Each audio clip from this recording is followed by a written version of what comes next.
A friendly announcement to speakers and country representatives. Speakers and country representatives to fill the first row of our event today. For speakers and country representative, we welcome you to sit on the first row for this event.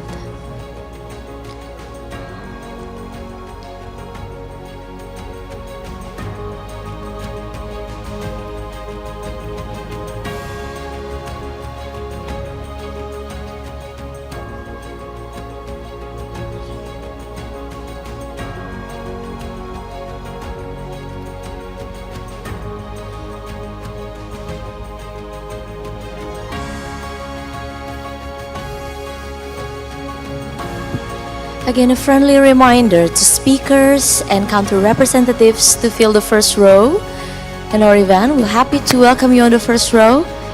Please take a seat on the first row.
Ladies and gentlemen, welcome to Bali and the second International Tax Forum.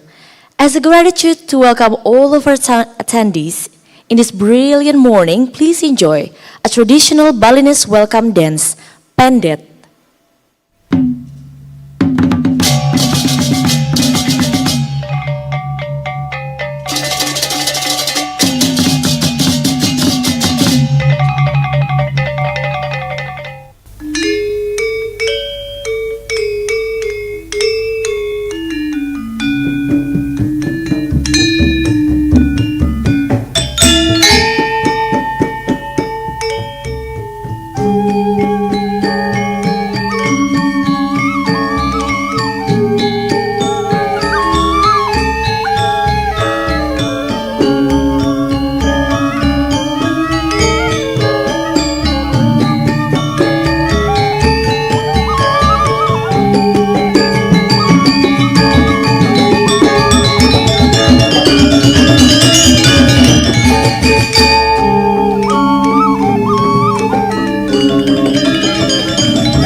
Assalamualaikum warahmatullahi wabarakatuh.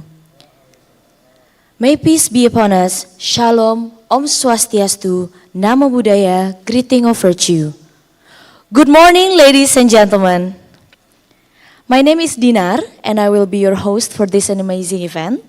Before we begin, let's be thankful to God the Almighty for His mercy and blessing to all of us attending the event today. Therefore, before we begin today's event, let's take a moment to come together in reflection and prayer. Please join me as we offer our thoughts and prayers according to our individual beliefs. The prayer begins.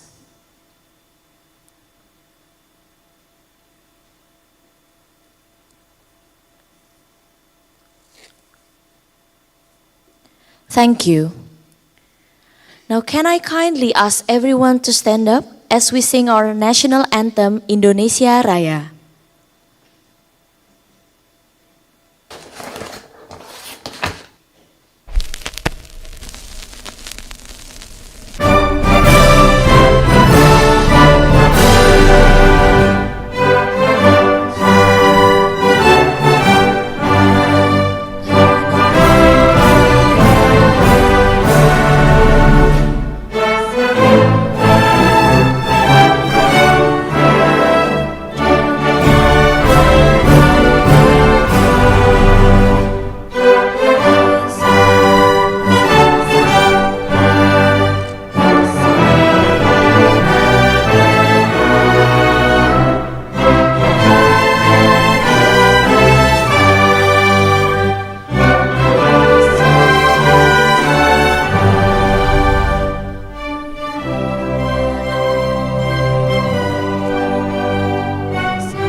Thank you. Please be seated.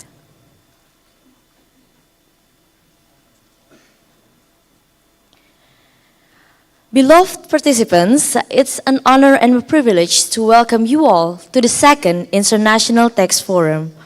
On behalf of the organizing committee, I extend the warmest regards to Mr. Thomas Jiwandono, Vice Minister of Finance of the Republic of Indonesia, Mr. Febrio Kacaribu, Chairman of Fiscal Policy Agency, Mr. Yon Arsal, Assistant to the Minister of Finance for Tax Compliance Affairs, Ms. Pande Putu Oka Kusumawardani, Director of Center for State Revenue Policy, Ms. Sabana Begum, Executive Director of Tax Policy Sector, Ministry of Finance, Uni Arab Emirates, our distinguished speakers who have traveled near and far to share their invaluable expertise with us today and tomorrow, and to all the attendees who have joined us here today. Your presence is what makes this forum truly special. Now, before we continue, we would like to extend our heartfelt thank you and gratitude to our sponsors, the Asian Development Bank, the Australian government, and Prospera. Your generous support has made this forum possible. Please give a round of applause.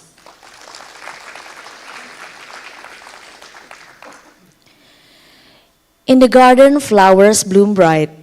Their fragrance spreads through every way. Global tax brings both challenges and light. Together we'll thrive and find the way. Today we face a pivotal moment in international taxation. The OECD's Pillar 2 framework and concerns about BEPS are reshaping the tax landscape, especially for countries like Indonesia. So striking a balance between economic growth and global tax compliance presents both challenges and opportunities. With insights that we will gain from this forum, it is critical to shape Indonesia's future policies. Ladies and gentlemen, it is my honor to now invite Mr. Febrio Kacaribu, Chairman of Fiscal Policy Agency, to deliver the opening remarks. Please join me in welcoming Mr. Febrio Kacaribu to the stage.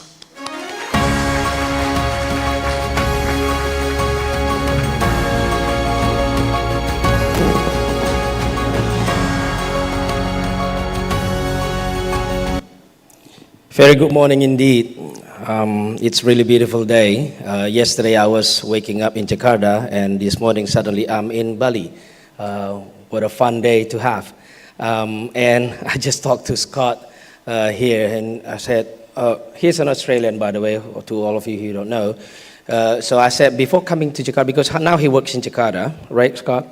And I said, when you were still in Australia, how often do you go to Bali? And he said, yeah, about once a year. And now I said, how many times do you go to Bali now? He said, about 4 to 5 times a year.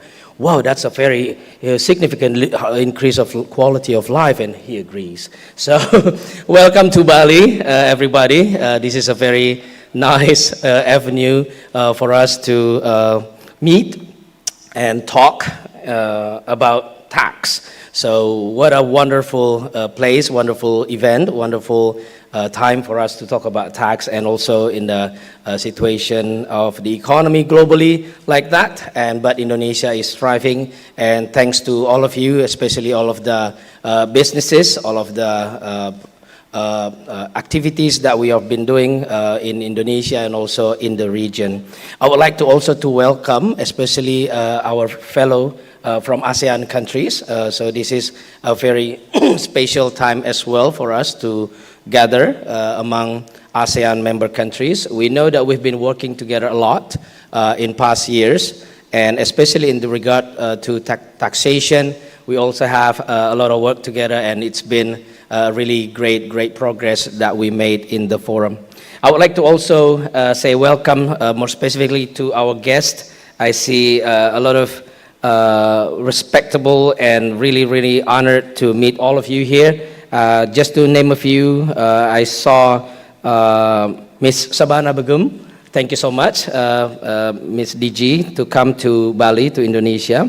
And also thank you to Victor van Kommer, Director of Tax of IBFD. I see Mr. Vikram Chan. Thank you so much, Professor of Tax Law from University of Lausanne. I saw John Patterson, OECD. also William Potts, Revenue Performance Branch of the Australia, and Jim Parent from the Nestle, and many of you who I cannot name one by one. Thank you so much for your attendance, and this is really very, very useful for us to gather and then talk about what's lying ahead of us, and then we are going to anticipate some changes or some developments that have been going on, and you as well are actually part of this conversation, part of this solution. So this has been a great progress for all of us here regionally, but also for G20, for BEPS in general, organized by OECD. What a great success that we have had so far.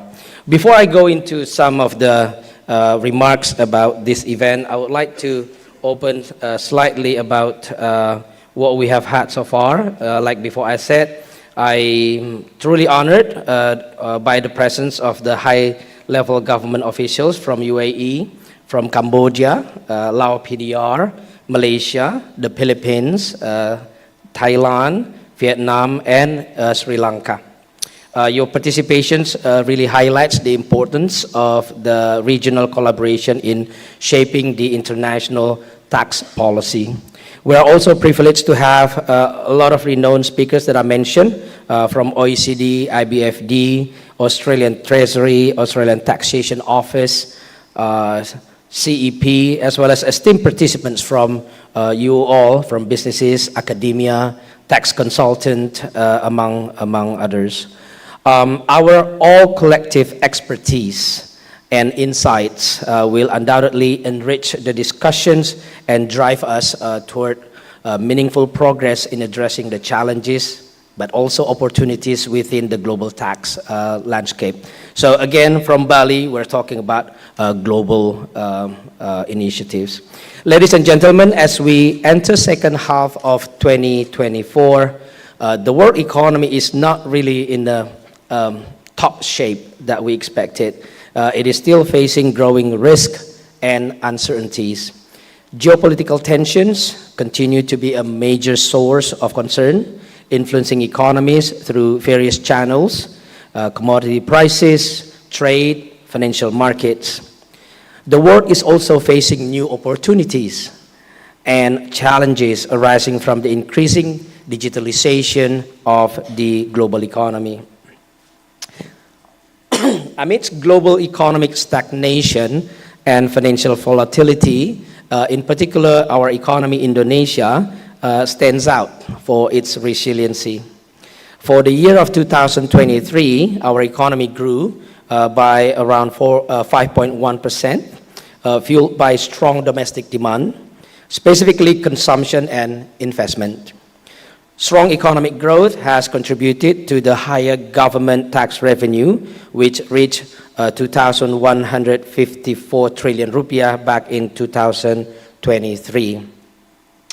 Government of Indonesia has taken lots of efforts to increase the direct investments by enhancing regulatory frameworks, developing the infrastructures, skilled labor, and transportations, and not to mention providing several tax incentives.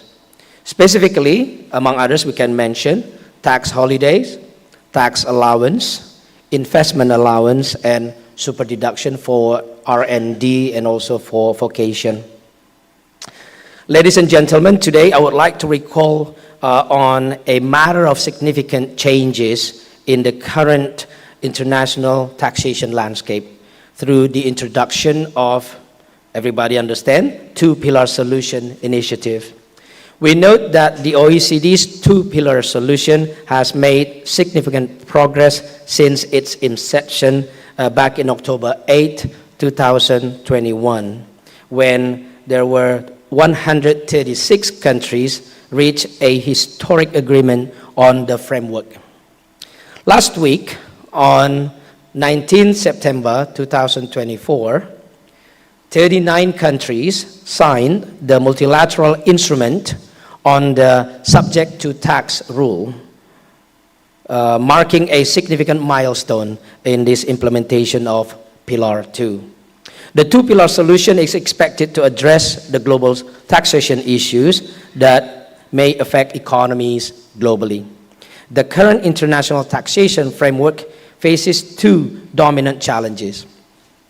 One is the digitalization of the economy, which would enable to scale without mass, with a mass in which the current regulations are insufficient to tax the relevant income. And second, the competition of the corporate tax, which may harm the economy. The digital economy allows businesses to generate revenue in a jurisdiction without requiring physical presence, making it crucial for the tax policies to adapt to this economic transformation. Pillar 1 addressed this challenge by ensuring companies pay their fair share of taxes in the markets where they operate, thereby leveling the playing field. Pillar 1 will reallocate taxing rights to market jurisdiction, irrespective of the existence of physical presence, by introducing new nexus and new profit allocation rules under Amount A. On the other hand, the importance of maintaining healthy fiscal space is essential to supporting sustainable economic growth. The race to the bottom in tax rate competition clearly has led many countries to lose crucial tax revenues, which is needed to fund public services and investment for development in these countries.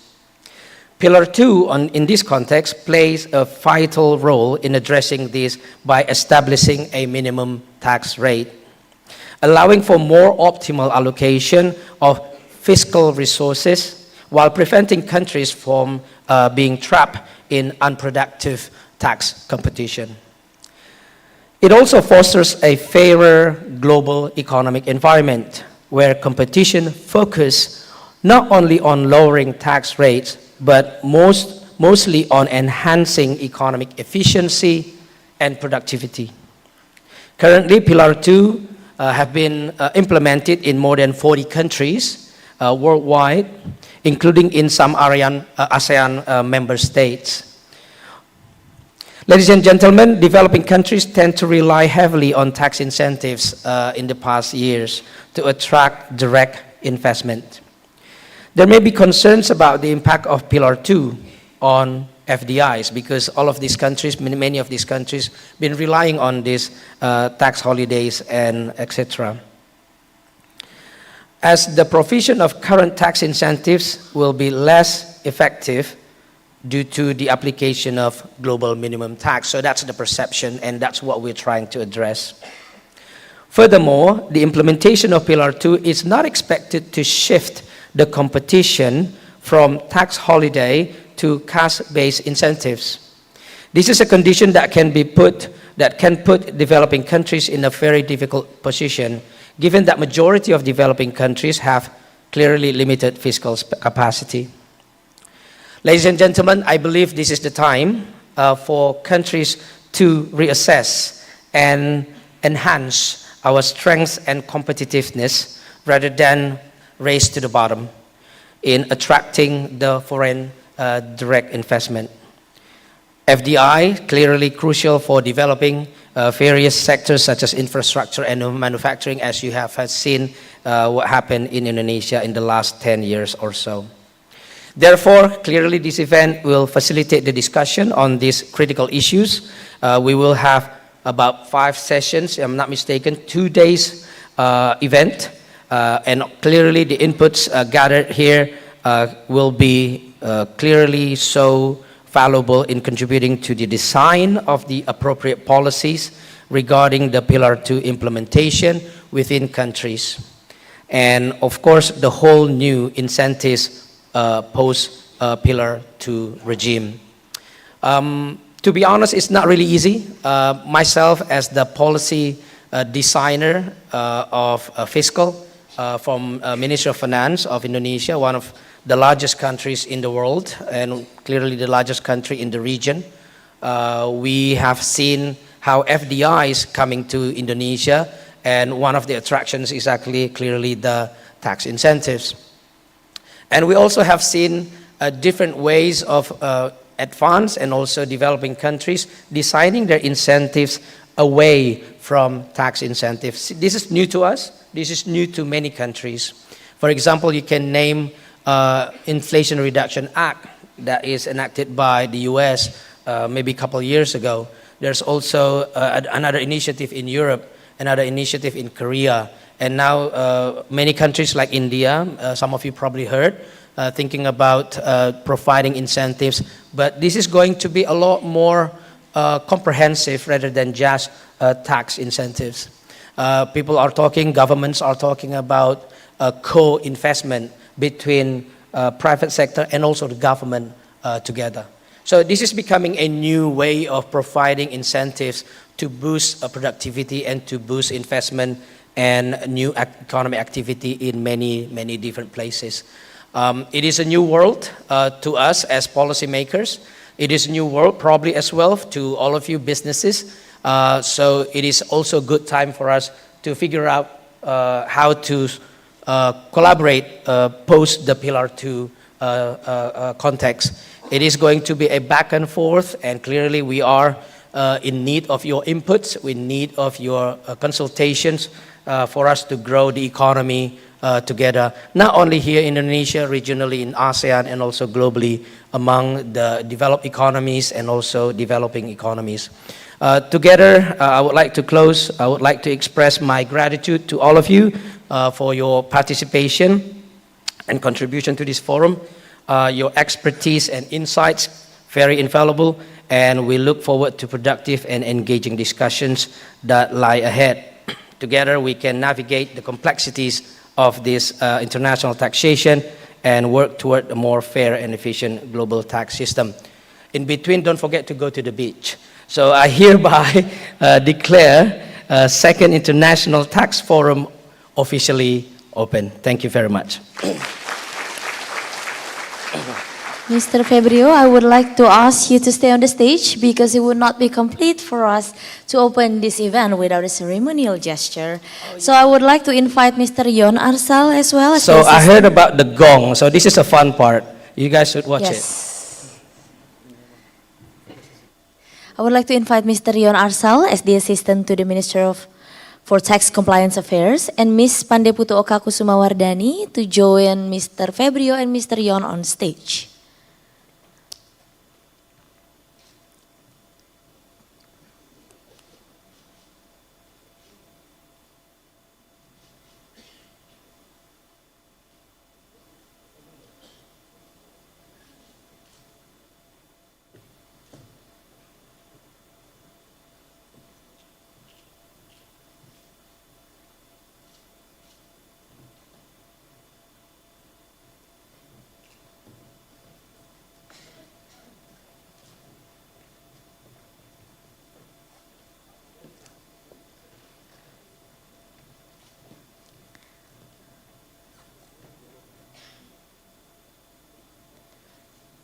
So this is to open the Second International Tax Forum.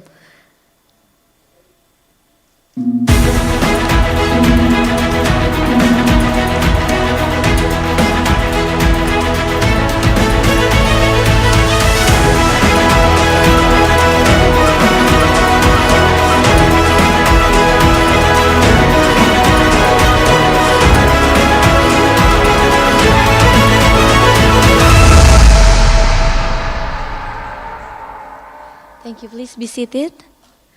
Mr. Febrio, Mr. Yon, Ms. Oka, thank you so much. So thank you, Mr. Febrio, Mr. Yon Arsal, and Ms. Oka for setting the stage for what promises to be a very fruitful forum 2 days ahead. So, thank you.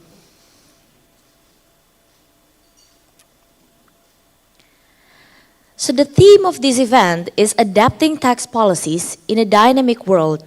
This forum is all about tackling global challenges, as Mr. Febrio said earlier, and finding new way forward to a better tax system. Ladies and gentlemen, it is my great honor to introduce Mr. Thomas Jiwandono, the Vice Minister of Finance Although he is unable to join us in person today, he will deliver a keynote speech for this occasion. We truly appreciate his commitment to sharing his insights with us today. Please welcome Mr. Thomas Jiwandono.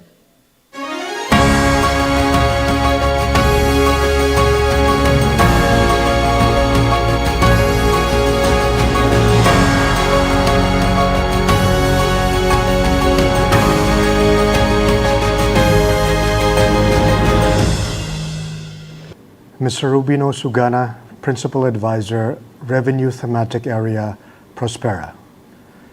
Mr. Cyan Morton, Senior Economist, Asian Development Bank. Professor Victor Van Kommer, Director Capacity Building, the International Bureau of Fiscal Documentation. Mr. John Peterson, Acting Head for the Center of Tax Policy and Administration, OECD. Ms. Melinda Brown, Senior Advisor, OECD's CTPA. Professor Vikram Chand, the University of Lausanne. Experts from the ADB, IBFT, the Australian Treasury, Tax Executive Institute, German Institute of Development and Sustainability, and from the Council on Economic Policy.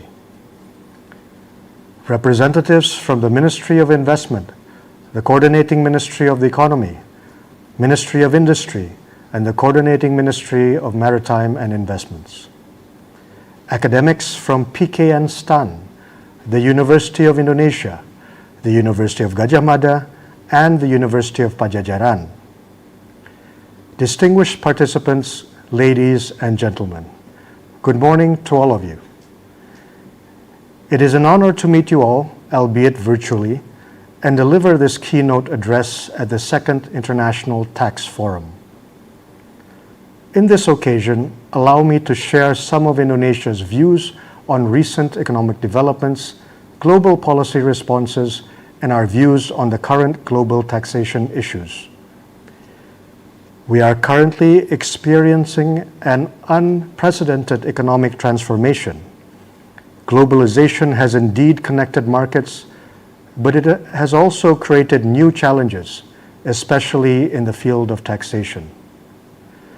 Global fragmentation and geopolitical rivalries are reshaping trade and tax policies, especially between major powers like the United States, China, and the European Union. This geopolitical tension has added to the complexity of international taxation. Countries are now adopting different strategies in response to rising economic nationalism that are contributing to greater fragmentation and uncertainty in the global tax system. With the uncertainty rising from geopolitical and global fragmentation, Indonesia faces the challenge of balancing the relation with our trade partners. As tariffs and geopolitical tensions affect global manufacturing and exports, Indonesia must navigate through the rifts while strengthening its domestic economy. These developments also make clear of a shift in the directions of tax policies. As multinational companies react to trade tensions, they tend to shift their operations and profits across borders. With this development, Indonesia, like many developing nations, could risk losing tax revenue. Beyond these trade movements, as businesses expand and digital technology blurs borders, traditional tax systems are becoming outdated. Multinational companies operate in multiple countries without a physical presence, challenging where profits should be taxed and disrupting domestic tax frameworks. The result is a growing misalignment between where profits are generated and where taxes are paid, leaving many nations, particularly those still developing, at a disadvantage. Many countries find themselves unable to capture the fair share of tax revenues from companies that derive significant income from their consumers but have no physical operations within their borders. This imbalance only serves to deepen global economic inequality. The traditional tax framework is unable to accommodate the challenges arising from the digitalization of the global economy. Thus, several countries have taken unilateral measures, one of which through the implementation of a digital service tax. Over recent decades, countries have competed to lower corporate tax rates to attract investment, often at the cost of economic stability. Since 1980, global average corporate tax rates have dropped from 40.18% to 23.45% in 2023. While this trend attracts investment, it reduces public revenues needed for infrastructure, healthcare, and social programs, weakening government's ability to address inequality and invest in long-term development. As nations strive for maintaining economic recovery and sustainable growth, establishing efficient and resilient tax systems is more critical than ever. Robust tax policies are essential for generating the revenue needed to support critical public services and drive economic recovery. One of the key policies is through managing the shift of taxation across boundaries and on tax avoidance. By combating tax avoidance, governments can stabilize and increase revenues, providing a stronger financial base to support recovery efforts and economic growth. To overcome those challenges arising from the economy's digitalization, the competition of tax rates and tax avoidance, a global solution is required to establish a harmonized international tax system to protect the tax base. The G20 and OECD, in an inclusive framework, have worked together to provide a solution, which is the two-pillar solution, to address challenges arising from the digitalization of the global economy. Pillar 1 aims to reallocate a portion of taxing rights to market jurisdictions, ensuring a fairer distribution of profits and tax revenues in line with the company's economic activities in each jurisdiction. In addition, the Pillar 2 initiative emerged as a response to the race to the bottom, prompting the OECD to propose a global minimum tax of 15% to level the playing field and curb profit shifting to low-tax jurisdictions. According to the OECD's Economic Impact Assessment, based on 2017 until 2022 data, Pillar 2 global minimum tax is estimated to reduce global low-tax profit by about 80%, from an estimated 36% of all profit to about 7% globally. The global revenue gains are estimated to be between 155 to 192 billion US dollars per year. Pillar 2 is not optional for Indonesia, as the country will be affected regardless of its decision to implement the framework. This is because tax incentives leading to an effective tax rate below 15% will trigger global minimum tax rules. Consequently, other jurisdictions may claim the right to impose additional taxes to meet the 15% threshold, effectively neutralizing any benefit from the lower tax rate given from the incentives. In addition to that, Indonesia might subsidize other countries' tax revenue. Based on Indonesia's impact analysis, the implementation of this global minimum tax will generate tax revenues of approximately 3.8 to 8.8 trillion rupiahs, especially through the qualified domestic minimum top-up tax. These reforms are designed to address the challenges posed by globalization and digitalization, while ensuring the attractiveness as an investment destination. This new landscape necessitates comprehensive reforms in domestic policies to align with these global standards and maintain competitiveness. Governments must now recalibrate their tax systems to balance attracting foreign investment with ensuring tax fairness. On September 19th, Indonesia has signed the Subject to Tax Rule multilateral instrument that reflects our concrete step in combating profit shifting. Indonesia believes that the STTR MLI will enable the swift and coordinated implementation across relevant treaties. The STTR was agreed on a consensus basis. Domestic resource mobilization is critical for developing countries. The STTR, which provide another avenue for developing countries to protect their corporate tax base, aligns with this objective. By harmonizing tax regulations with global standards, Indonesia aims to remain an attractive destination for foreign investment, while also preventing tax base erosion and profit shifting. Updating tax systems will also impact domestic revenue collection, ensuring multinational enterprises contribute fair share of taxes.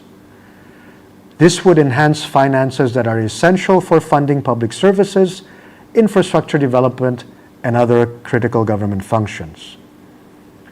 By shifting focus from short-term tax reliefs to long-term strategic incentives, governments, especially from developing countries, can better promote inclusive economic growth and ensure that the benefits of foreign investments are broadly shared within the economy while simultaneously expanding the tax base.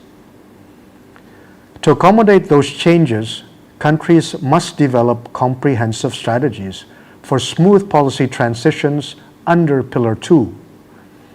This includes stakeholder engagement, regulation adjustments, and capacity building within tax administrations. Capacity buildings will also be highly important. International cooperation plays a pivotal role in this capacity building process. Developed countries and international organizations must provide technical assistance and financial support to help developing countries build robust tax systems. Furthermore, the private sector also has to play a role in this transition. Multinational enterprises should engage constructively with governments and international bodies to ensure smooth implementation of the OECD's two-pillar approach. This collaborative effort is essential for creating a stable and predictable tax environment that benefits both businesses and governments. Despite the immense potential of Pillar 1 and Pillar 2, their success will depend on international collaboration. The global tax system cannot be reformed through fragmented policies. We need a unified multilateral approach to avoid increasing tax disputes and inefficiencies. In conclusion, as we stand in the complexities of the two-pillar solution and the ever-evolving global tax situation, it is important that we remain agile and forward-thinking. The implementation of the OECD's two-pillar solution will bring significant shift towards a more equitable international tax system. By adapting our tax policies, redesigning tax incentives, and building capacity, we can ensure that the benefits of economic growth and investments are widely shared. Moreover, international cooperation and responsible engagement from the private sector will also be crucial in this transition. I would like to thank all the parties involved in this forum to find common solutions, not only for Indonesia, but also for other developing countries. Finally, I wish you an insightful and productive discussion at this second International Tax Forum. Thank you and terima kasih.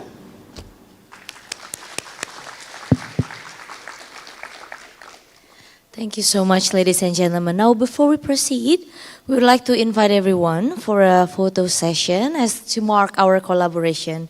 So I would like to invite Mr. Febrio Kacaribu to the stage, Mr. Yon Arsal, Ms. Pande Putuoka, Mr. Sudarsono, Mr. Sudarsono as the DG State Asset Management Office, Bapak Mufti or Mr. Mufti, DG Treasury Head of Regional Treasury Office, Mr. Darmawan, Head of Regional Tax Office Bali, Ms. Sabane Begum, please come on stage as well, Miss. Mr. Sam Porter, Mr. Rubino Sugana, Ms. Sati Mayer, Mr. John Peterson, and Mr. Victor Van Kommer. You're welcome on stage.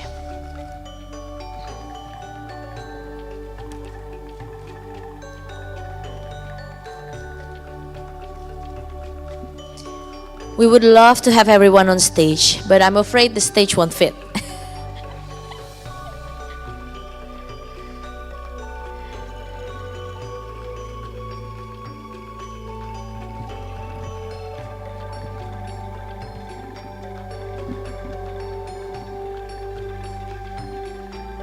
So we'll take the first one, the formal one. I'll give the comment. In 1, 2, 3, smile. Perfect. And the second one, we will say Bali. Okay? 1, 2, 3, Bali. And give your hand like this as to mark our collaboration. While saying Bali as well will be great. 1, 2, 3. Perfect. Now, the second session will be not on the stage, but at the front of the audience, so we can have all the audience in the same picture together. So please come up front. Yes. You'll be facing the stage, so we will have all the audience together as well.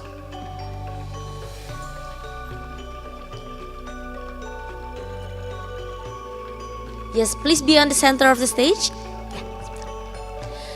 And for all the attendees, please stand up so you can be in the picture as well. I kindly ask you to stand. So the photographer will be at the front of the stage, so you will be seen for sure. Okay. So the first one will be like, the formal one, okay? So, oh.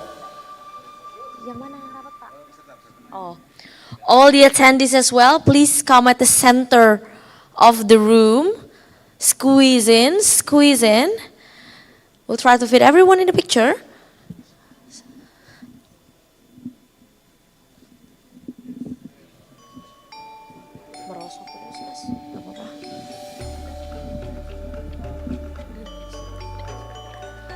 Okay, so first one, put your best smile, formal smile. 1, 2, 3. Nice. And the second one, we'll have this hand all together and shout Bali. Okay, perfect. 1, 2, 3, Bali. Amazing. And we can have the third one, freestyle. Freestyle.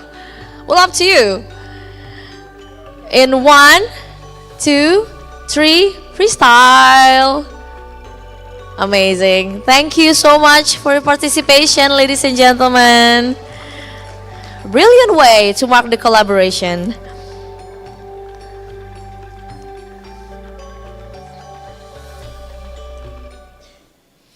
Please be seated.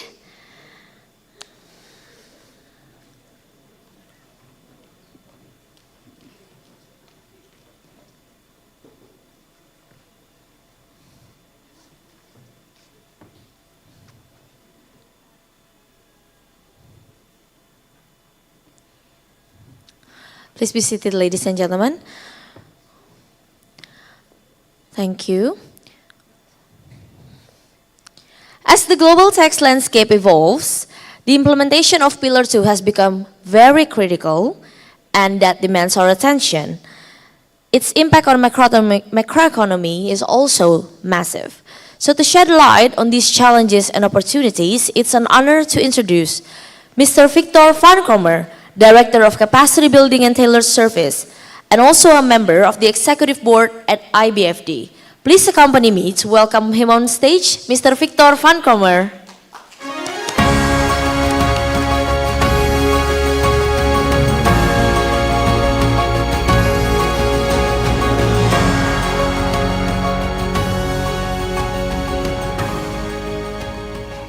So, good morning all.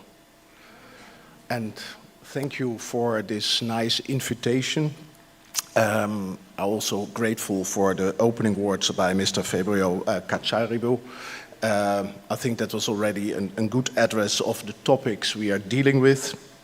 And a special thanks also to Malani Devi Astuti, who also guided me through everything. And what I will do today is to say a few things about the landscape. See it as a kind of SWOT analysis, the strengths, weaknesses, opportunities and threats. Dus that means there will be some sweetness and also some sourness. And first of all, I have a special connection to Indonesia, not just as a tourist, but I was raised with always Indonesia in the background. Dus I'm a person coming from the Netherlands. I have still the tradition, at least once a week, I want to have very good Indonesian food. Dus, and I'm even living in a city, The Hague, Den Haag, and we still call it the widow of Indonesia in the Netherlands because a lot of people who has lived in the past in Indonesia are living there now. And there's also another special relationship. My father was Dutch, but he joined during the Second World War the Royal Australian Air Force.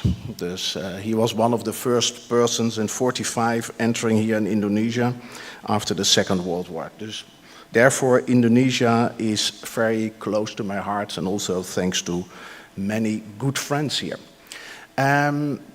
What I will do, maybe the next slide, please. And oh no, I can do it myself. Yes, perfect. Yes. This is a little bit the agenda I want to talk you through. I'm not a person who's reading my own slides all the time. You can see what is in the agenda. And I will focus, of course, also on the economic impact on especially Pillar 2.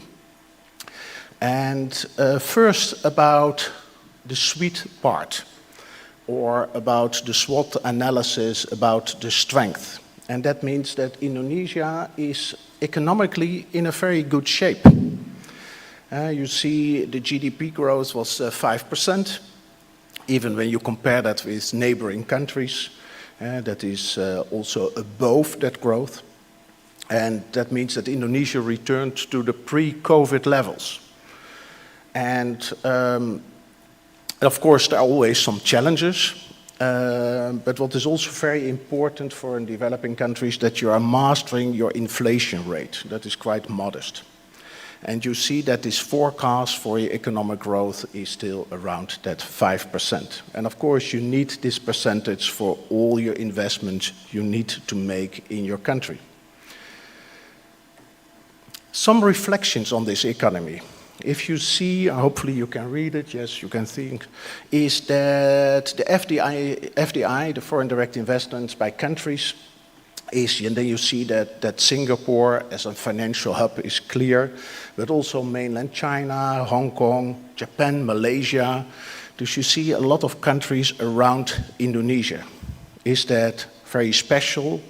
No, you see that most of the time in regions in the world that there are, say it, economically condemned to each other.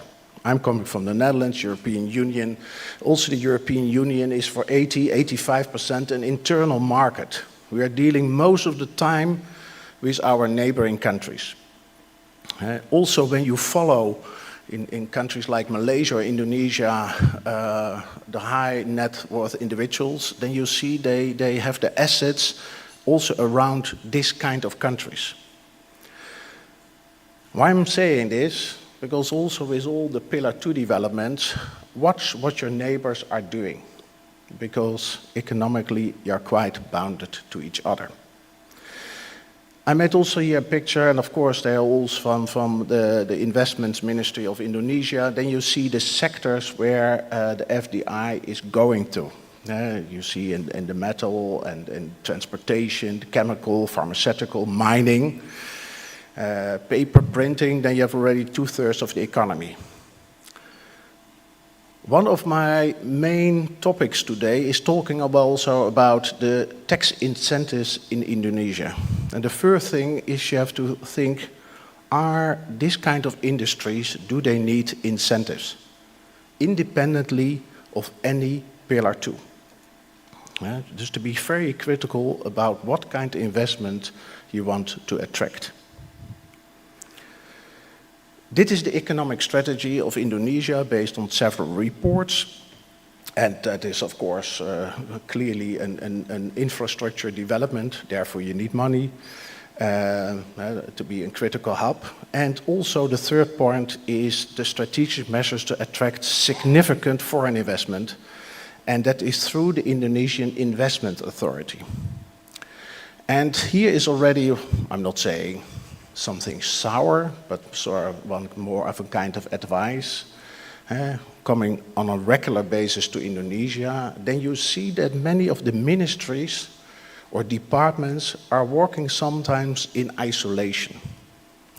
Also when it is about investments, when it is about taxation, the tax administration, DGP, the Ministry of Finance, has to be aware what is agreed on in investment agreements. Most of the time, a tax administration or tax authority is kept outside.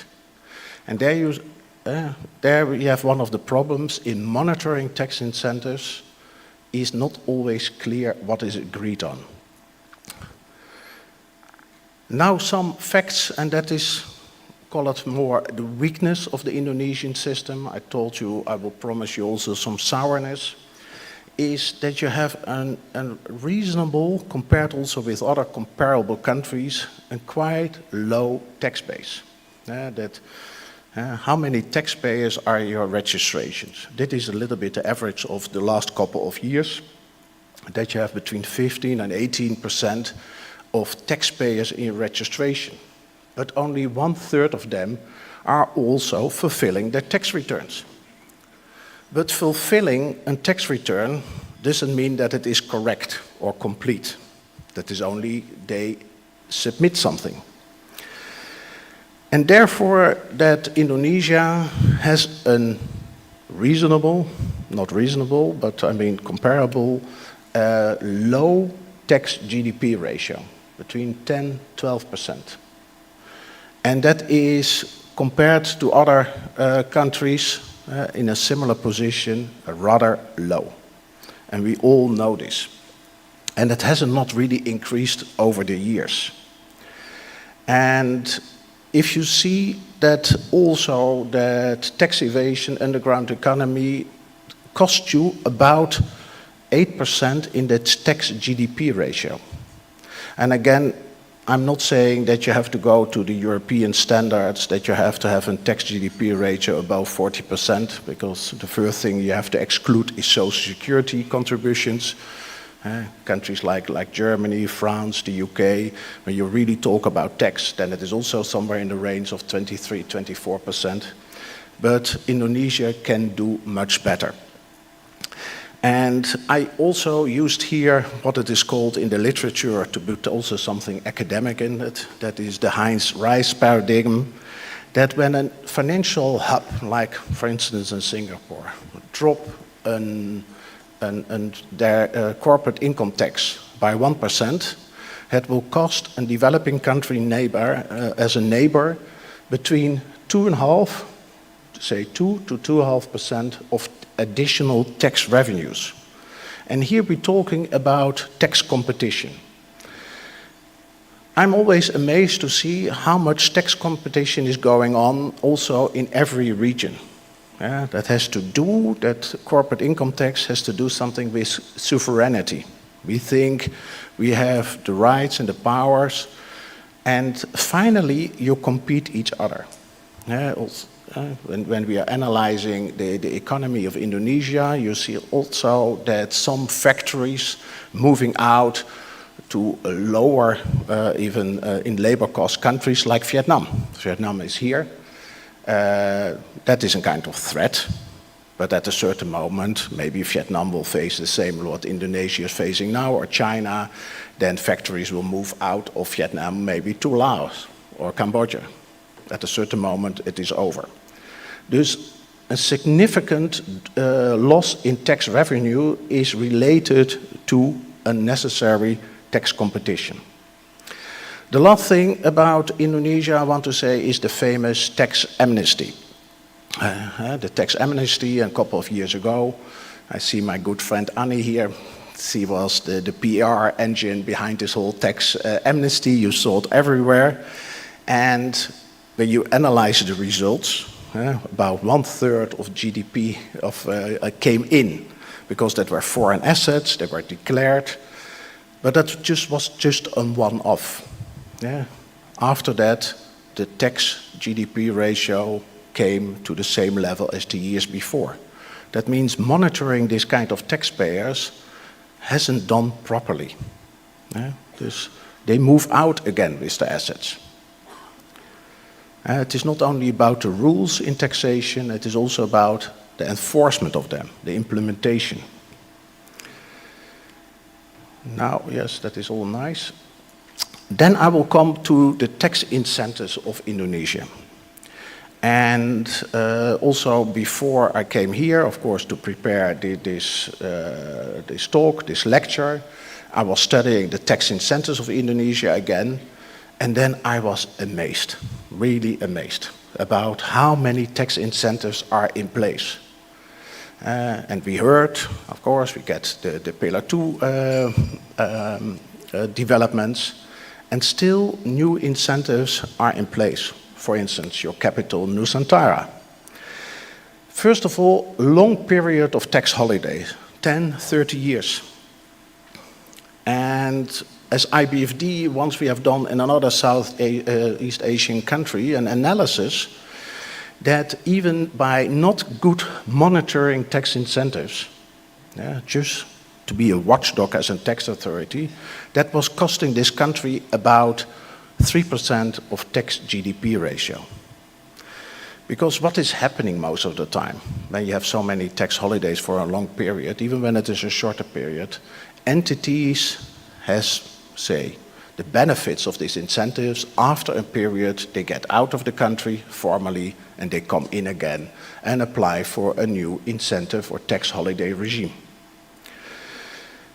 There are also super tax deductions. That is amazing. Sometimes there is a reduction for certain companies of 100% reduction in corporate tax rate, accelerated depreciation, the exemption of transfer of land and assets, lost carry forward. Now, you see all the things. The most important thing, some or the majority of these kind of incentives has an impact of the calculation of the effective tax rate. And that is, of course, the thing what will come back during this forum, International Tax Forum. Dus it is amazing how we make out of, call it a Swiss cheese, like Emmentaler cheese, there are more holes in the system than cheese. Dus finally, you can ask yourself how many corporates, foreign companies will really pay their taxes. Once analyzing that in the tax authority of Indonesia, then you see that a vast majority of foreign multinationals are not paying, say about 60%, 70%, are not paying corporate income tax for a decade or more. And there you see how much money is flowing out of a country. Is that needed or not?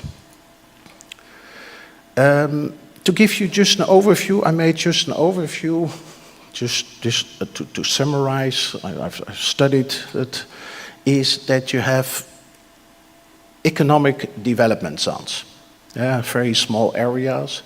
You have less developed provinces. That is the second column. You have free trade zones, most of the time also like Batam near to Singapore. You have hardship areas. You have the capital city of Nusantara, IKN, the pioneer industry, 70, and you have also other tax holidays by law. Just one simple overview. But if you want to study it all, it takes you a while. That's a lot. And I thought to draw just a map. This is the special economic zones of Indonesia. When you take a line from Singapore to where we are now, here Bali, then the whole east part is one special economic zone. But also in Sumatra, you have small places. Just that is huge, and I can understand that in Indonesia wants to be attractive to foreign direct investment. But again, be careful, because your neighboring countries has the same policy. And then you see that there are multiple incentives. Dus I'm talking about even without any Pillar 2 discussion. I would have the same lecture 5 years ago. They are competing with other countries, but sometimes even competing with themselves, overlapping. An enormous complexity. You see that these kind of incentives are sometimes written, drafted in isolation. Dus the nature, what you see in Indonesia, when there is a crisis, an economic crisis, or there is COVID, the first thing they will do is to think about tax incentives. That's the first thing. There's a kind of, to be addicted to tax incentives as the ultimate goal to change a kind of policies. I will come later to that part. Most of the time, that is completely irrelevant. There's also a lack of impact analysis. Thus you have to do more proper research. What are the objectives, the budgetary impact, the compliance, enforcement, the effectiveness is not clear. To give you, I come myself from a Ministry of Finance in the Netherlands and also the tax authorities. And normally I try to be a gentle person, but in incentives I belong to the hard school. I'm not really in favor of them. I'm not in favor of them at all. Also, when I worked in the Ministry of Finance, when we talked about a subsidy and direct subsidy, then you got all kind of criticism. Oh, that costs a lot of money and that is huge, and do we have the money next year? Yeah, that's the good discussion about a subsidy. Why we have not this discussion about tax incentives? Because politicians are not aware how costly it is. But in every, especially in a parliamentary democracy, also like Indonesia, politicians want to play with incentives. That is their candies for their voters. Dus tax incentives are costly. And what I said to you, many foreign companies hasn't paid their corporate income tax. I'm talking about foreign companies, but the same applies to the major domestic companies. They have the same. They have one advantage, they are closer to the politicians. Now, hopefully that is a little bit smaller, but just an overview of the types of investments. Then you have 4 categories of investment. Natural resources tax incentives are important. No, most of the time, non-tax factors are more relevant. And the whole mining industry, they're looking for something in the soul of your country that will stay there if you're not doing anything, or they will keep it out. Dus tax incentives is a kind of present after the investment decision. For the market seeking foreign direct investments, dus that is the market potential. Imagine Indonesia, 280 million inhabitants. That is a huge market, a huge consumer market. They are there. Of course, your income for your per capita is important because that is your spending power. But I see that Indonesian people like to spend their money. They like to consume. Also, a low response for a foreign direct investment. But here comes a very important relevant factor. The level playing field between firms is critical. They look at each other. And we have also to take in mind, we talk about corporate income tax. Finally, economically spoken, individuals are always paying the taxes. Or it is as a shareholder, or it is as a worker, or it is as a consumer. Finally, we as individuals paying the taxes. And of course, multinationals will say, we are also good for wages withholding tax, VAT, but that is a withholding tax system. Finally, consumers are paying that. Just don't be so worried about corporates, but I see there are some corporates here. But what is important is that small centers there level playing field. They look at each other. Because when their competitor are paying less taxes, that is an advantage. Strategic asset seeking foreign direct investment. That is to acquire strategic assets. Most of the time, that is also a low response. The most relevant factor for tax incentives is when you're about efficiency seeking. That is to lower cost. And that's exactly the kind of industry I'm talking about in manufacturing. They move quickly from one country to another. From Indonesia to Vietnam, and maybe from Vietnam in 5 years' time to Laos or Cambodia. What's happening now already. They are easily on the move. But that is just a small part of the investments. Now I come to the OECD game changer. Now, many things, I'm not reading this complete slide, but by the a minimum taxation of 15%, there were, of course, also some economic calculations that this 15% has a very clear ratio. It's not that it is 12% or 16 or 70%. I've done it with some students as well. It's a very good number. But my last box is also quite relevant because we talk about 15%. For some multinationals, it's more than they paid ever. But if we compare that with the mid-sized companies in every country, they pay much more than this average 15%. Just think also about tax competition among corporates. In the mid-segment, it is the same like private individuals. The middle class are always paying the taxes. Not at the bottom, not at the top. Dus that 15%, wait a moment, can I go back? No. Can I go back?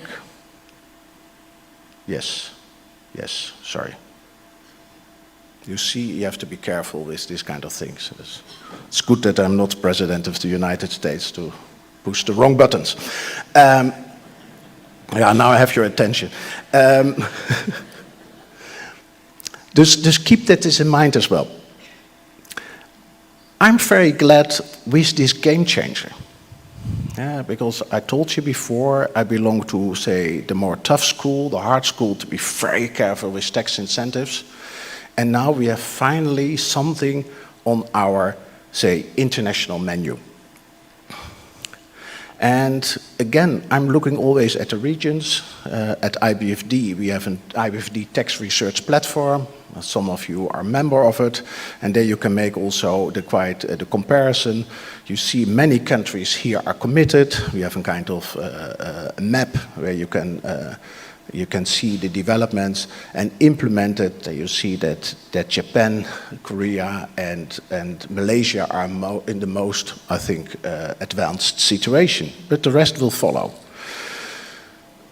I have also to say, unfortunately, I have to leave this afternoon because I'm going to the Belt Road Initiative conference, the Britacom in Hong Kong. I have to speak there tomorrow. And we will also talk with the SAT about the implementation of Pillar 2. China is, of course, a mighty country, extremely mighty, also economically, and they can afford to wait what will happen. But they will move as well. Just they wait. That is, of course, the privilege if you're big and mighty. But they are also considering what they will do. And of course, they have already a program in mind. What has to be done? And that is already said before. There must be a very good strategic plan to evaluate the tax and non-tax incentives. Dus it is also an invitation to clean it up. Clear, it is more challenging this for developing economies. And also tax incentives are, say, in the program of any nation, of any jurisdiction. That is my fourth bullet point. There are, of course, questions that they say developed countries are in a better position to give non-tax incentives or qualified tax incentives because they have the cash to finance it. I told you before, I'm a little bit more strict in these kind of things. If you will implement the Pillar 2, you will raise revenue. You will get more revenue. I will come later to that part. Dus that means also you have then money, more revenues to invest. And secondly, you have, of course, a very low tax GDP ratio. Dus you can increase the taxes. But you will see on the moment you have more revenues, people will become also more critical about the effectiveness of subsidies. Again, that has to be better monitored. And just coming back to my third bullet point here, there are many studies about that sometimes tax incentives are effective. To be honest, I'm always a little bit doubtful because it is always studies about one particular country, and then you take the country in isolation, and then you see always benefits.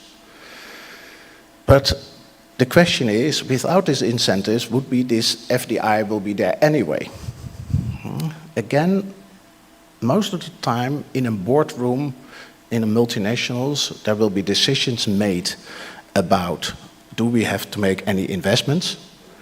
And I'm not saying that tax is not relevant, but what we have seen also in my years when I worked in the Dutch tax authorities, it was more related about the quality of the tax authority. The quality of tax authority is very important, certainty. Business wants certainty, not that every year is something changing. Yeah. A proper investment is not done for 1 year. Maybe in this kind of financial hubs that is different, but a real investment is a decision for a couple of years. Dus you want that there is stability. No changes over time, because that makes the whole investment area uncertain. Dus qualified people in the tax authority dealing with taxpayers, also understanding the business. Understand that you can tax only a multinational when you understand the business process. And dus that is important. And it is clear that I want to say something about this cash economy, that you need the cash, or to say the revenue is not the cash. It sounds like cash in your hand, but the revenue to make other kind of qualified incentives possible. Again, here's something about the Asian country, ASEAN, and I recommend you also, that is one of the recommendations, talk more with each other. There is tax competition going on. Focus on the region, your neighboring countries, Thailand, Vietnam, China, Malaysia, Singapore. Some of them are here. Finally, you're beating each other. And there are also reports about other countries, also in Africa, in Europe, that this kind of say, a race to the bottom is finally not helping your country. But it's a kind of dilemma, who starts first? What is also important is that real investment is related to the kind of infrastructure. Infrastructure is not only road and systems, but it can be also the speed, the quality of your internet, your data security, but also knowledgeable people. One of the few incentives, what I have seen, is really workable when you want to develop research and development initiatives, that you have a very good cooperation with universities or research centers. And then a kind of allowance for this kind of foreign workers, that's helpful. People, they say, hey, I want to move to another country. Of course, based on my income, it becomes attractive. Sometimes there are also reasons that you have higher costs to move to another country. That is one of the incentives that's sometimes helpful.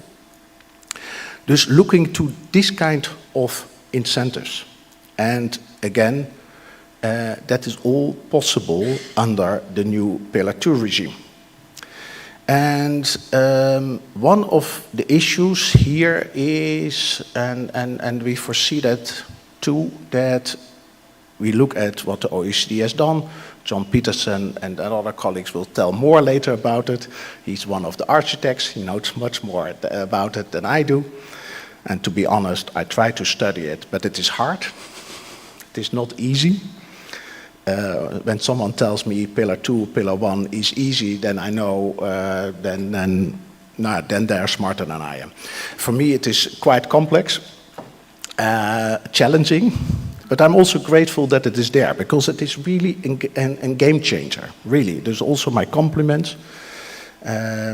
But it's always with an OECD, you have to make a kind of consensus. You have to make a consensus with all kinds of countries, and then everyone has to say something, and you have to balance all this interest. But you have also international investment agreements. That's still there. And they are sometimes competing. They say other things. Dus there will be disputes in the future. And I know the OECD is also working on this kind of provision of advice, guidance in this dispute. I think that is extremely relevant. I'm also looking forward to that part. And that is especially also related to this last part. What can be the economic impact? I just used the latest report of UNCTAD, and they say also for Asia, it can be it can lead to a revenue gain. Dus I mean, no, it is even better. There's the tax GDP ratio of between 1.7 till 3.1%. That is an opportunity, really. And I see also during this opening sentences by other speakers, there is, call it cold water, what we have to do when we are losing these incentives, but other countries are in the same position. Finally, if you do it properly, but it is with everything, it will lead to more tax revenues. And then you can also invest in things what really matters. Now, that is clear. If you are not redesigning, of course, your tax incentives, also the most recent ones, then through an IRI or UTPR, other countries are in the position to tax what you haven't done. And you will hear more in this conference later. Also my colleague Aisha of IBFD, she is also well known in this whole Pillar 2 discussion, and certainly she will talk more about it. I always say the first point is you can do something about your own tax system first. Use it also as, because we talk about all these international regulations, but see it also as an opportunity, as an invitation to reform your own tax regime. The opportunity is there. What you restore first in your own corporate income tax, that is the easiest part. We talk always about the international rules, very important, but international taxation, IBFD is an organization of international taxation, that is just connecting the dots. It is like flying. You have to land somewhere, you have to start somewhere. Dus international taxation is just connecting. It starts with your domestic corporate income tax system. Dus for me, make fundamentally a new tax reform. And with this tax reform, also proper research. Know what is going on. Also very good evaluation about impact analysis. And that is important. I work already years with GGP, very knowledgeable people, they are eager, but just dare to do it. And what I said, there is a possible conflict with existing agreements, with the international investment agreements. Again, never see taxation in isolation. We all like to do, people with a tax technical background, but taxation is always related to other factors in your economy. Dus that is really a point to come, and I foresee, but maybe John, you have another thing, there will be disputes. There will be certainly disputes in the future. There will be also, I think, a necessity for arbitration or mediation and these kind of things, because finally you have to make some decisions, because also the corporates are not in favor of years of litigation. Again, investments is also related to clarity. And also we as IBFD, we are also positioned, sometimes we hear it already, that as an independent organization, we can facilitate in this arbitration or mediation. That's about it, because I can talk much more. That is, of course, more an economic view on the whole Pillar 2, because I want to stay away from the tax technical matters. Again, with the high priest in this room. But again, see it as an open invitation, a game changer. Take this opportunity. I talked to the Indonesian tax authorities. See it as for my view, you have done that already. You had to do that already for years. Now you can't escape from it anymore.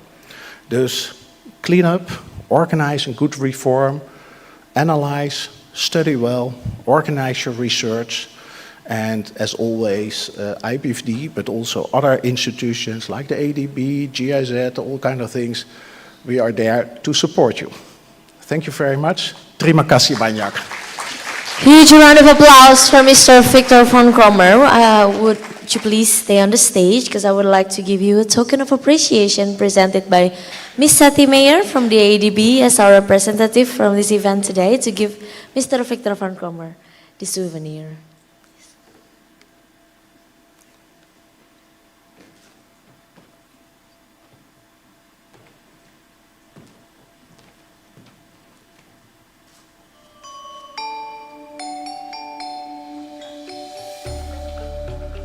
Thank you so much. Again, please give a round of applause for Mr. Victor van Krommer. A lot of sweetness, a lot of bitterness, a lot of homework for the Indonesian tax system. Thank you so much, Ms. Sati Meyer. Thank you.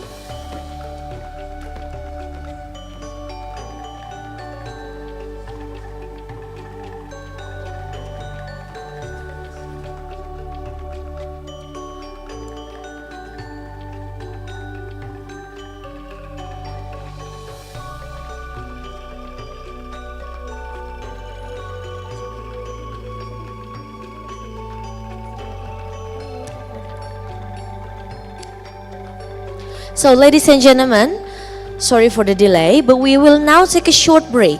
So please enjoy your nice coffee break. Have a lovely networking time, and just a friendly reminder, please kindly be here in 10 minutes. Okay, so it's around 10:28 sharp. We'll start again the event, and we'll be diving into our first session, the new incentive post Pillar 2 regimes. We look forward to seeing you back here on time for what promises to be an engaging discussion. Thank you. 10 minutes. Thank you.